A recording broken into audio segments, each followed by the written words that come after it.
I have a rare Rh-negative blood type. After becoming an adult, I used my blood to save 99 families. But this time when the hospital sent me a distress message, I refused. Just because when I was 6 years old, my mother committed suicide because my father had an affair. A medium told me that for my mother's soul to find peace, a blood relative must complete 100 good deeds. So after becoming an adult, I joined the blood donation volunteers, all for my mother. Over these 20 years, I've saved young mothers hemorrhaging from difficult births, saved construction workers with steel rods piercing their chests, and saved little girls with relapsed leukemia. No matter how late the hospital called, I would always rush there immediately. This time, the hospital called me again. The patient had a sudden massive brain hemorrhage. In this city, I was the only one who could provide Rh-negative blood. I looked at the patient information the hospital sent to my phone. Even though we hadn't seen each other in years, I still recognized the familiar features in the photo. My chest felt suffocated and painful. I suddenly remembered the image of my mother dying with her eyes open. Taking a breath, I pressed reply to the message. Find someone else. I'm not feeling well. Less than half a minute after I sent the message, my phone rang. The caller ID showed it was the director of the blood department at City Central Hospital. I pressed the answer button and put it on speakerphone. Miss Antoine, please, I'm begging you. The patient really can't wait. The director's voice on the other end was extremely anxious. That child is only 6 years old. The brain hemorrhage is very serious. Surgery must be performed within 8 hours. We've checked all the blood banks in the city. Only your Rh-negative blood can save a life. I stared at my mother's photo on the table. My tone was calm, without any emotion. Director, I told you, I'm not feeling well. If you're not feeling well, we can send a private car to pick you up. We can give you a comprehensive examination first. Miss Antoine, this is a human life. You're the most caring volunteer in our state. You can't just watch someone die. I laughed coldly. Being a volunteer means I have the right to refuse at any time. I don't owe you anything,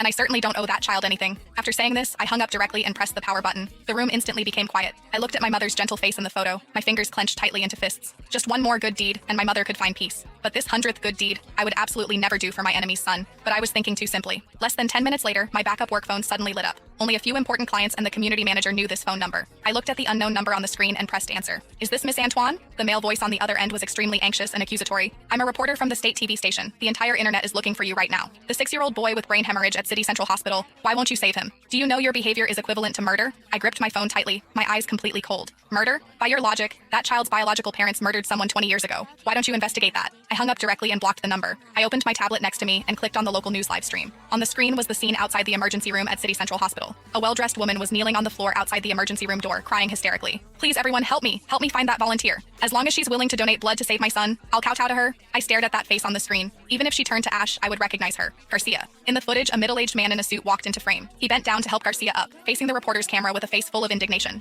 I don't understand what this volunteer is thinking. The hospital said she's donated blood for free 99 times, so why won't she save my son? If it's about money, I can give her 1 million, 10 million. Gabriel spoke through gritted teeth to the camera. A 6-year-old child is lying inside waiting for his life to be saved. How can she be so selfish? I hope all the netizens can help me find this person. I want to ask her to her face if her conscience has been eaten by dogs. The comments in the live stream instantly exploded. This volunteer is disgusting. The 99 times must be fake data. When it comes to the real thing, she shrinks back. Dox her. Force her to donate blood. Right. We can't let this cold-blooded animal get away with. I watched the screen full of vicious cursing.